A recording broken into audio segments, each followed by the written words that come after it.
He thought he had his suspect, but then the criminal revealed something that shook the room. He wasn't just any man. He was one of the nation's top prosecutors. The sound of rushed footsteps echoed through the dimly lit parking lot behind the courthouse. The chill in the air mirrored the tension of the moment. Officer Gregson's hand gripped his radio tightly as his voice cut through the static, sharp and filled with certainty. "I've got him. Suspect matches the description perfectly," he barked, his words carrying an air of finality. He turned his gaze toward the man he had detained, a tall black man in his 40s, dressed impeccably in a tailored navy blue suit, briefcase in hand. The contrast between the man's calm demeanor and the officer's aggressive stance was striking. Gregson's grip tightened on the man's arm, though the man showed no resistance. "You're making a mistake," the man said, his voice low and steady, carrying the weight of experience and authority. Gregson scoffed, glancing at his partner, who stood nearby with a hesitant expression. "Yeah, well, that's not for you to decide. We'll let the court sort it out," Gregson retorted. The accusation, a string of petty thefts in the downtown area. The description, a tall black male in his 40s. To Gregson, that was enough. He dismissed the polished suit, the dignified demeanor, the calm in the man's eyes. In his mind, this was just another criminal trying to outsmart the system. As they walked toward the courthouse, the air between them crackled with tension. Gregson's hand hovered near his holster, his every step deliberate, as if expecting the man to make a run for it. But the man didn't. Instead, he walked with quiet assurance, his eyes scanning the bustling streets, showing no sign of fear or anger. Inside the courthouse, whispers filled the air. People shuffled to their seats, curious about the new arrival. Gregson, puffing out his chest, escorted the man forward, his stance radiating pride as though he'd caught a dangerous fugitive. "Looks like he's got another one," someone murmured from the crowd. The man, however, remained composed. As they approached the judge, he leaned slightly toward Gregson. "You're going to regret this," he said, his voice barely above a whisper, but the words hung in the air like a forewarning. Gregson smirked. "We'll see about that." What followed was a moment that would shift the atmosphere in the courtroom entirely. "State your name for the record," the judge instructed. The man adjusted his tie, his movements calm and precise. "My name is Malcolm Avery. I am a federal prosecutor with the Department of Justice." The silence that followed was almost deafening. The murmurs stopped. All eyes turned to Gregson, whose smirk faltered. Gregson quickly recovered, addressing the judge. "Your Honor, I don't see how his profession is relevant to the charges." Malcolm's gaze bore into Gregson. "It's relevant because it highlights the recklessness of your actions. You detained me based on a vague description and nothing more." The judge leaned back in his chair, his expression serious.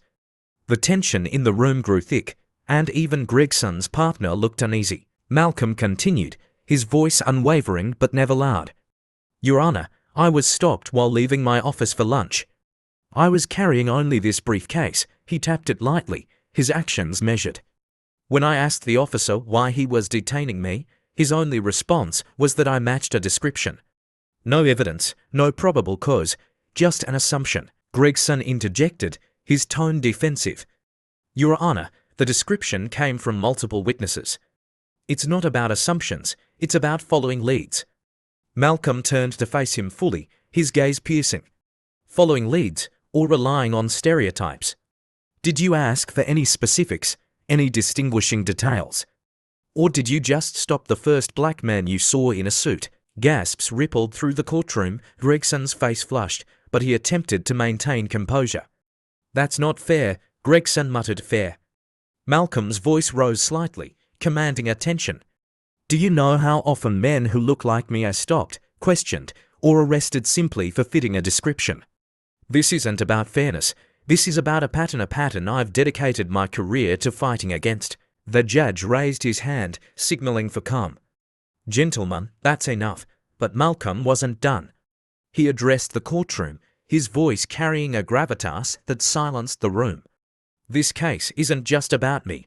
It's about the system we're all a part of. When bias replaces evidence, when stereotypes drive decisions, innocent people pay the price." The room was transfixed, the weight of Malcolm's words sinking in. Gregson shifted uncomfortably, the confidence he had exuded earlier now replaced by visible unease. The judge leaned forward, his voice measured.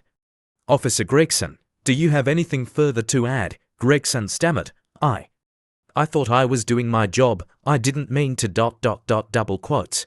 "That's the problem," Malcolm cut in. "Bias doesn't announce itself. It disguises itself as instinct, as just doing your job. But the consequences are real and devastating." The judge listened intently before delivering his verdict. "Officer Gregson, your actions today demonstrate a lack of judgment. I am ordering mandatory training on implicit bias and a review of departmental procedures. Additionally, you will issue a formal apology to Mr. Avery." Gregson's head hung low as he whispered, "I'm sorry." Malcolm's expression softened slightly, but his tone remained firm. "Let this be a lesson not just for you, but for everyone in this room. Accountability isn't just about punishment, it's about growth." Outside the courthouse, reporters swarmed. Malcolm paused, speaking directly into the camera. "Justice isn't a destination, it's a journey. It requires all of us to confront our biases and demand better. If this story moved you, don't keep it to yourself. Share it, talk about it, and let it spark action. And if you believe in the power of stories to create change, subscribe to Unfolded Tales Explained and press the bell icon. Together, we can inspire conversations that matter. Justice doesn't happen by accident, it's a choice we make every day." And with that, Malcolm walked away, his steps steady, his briefcase in hand. The fight for justice was far from over, but today, it had taken a meaningful step forward.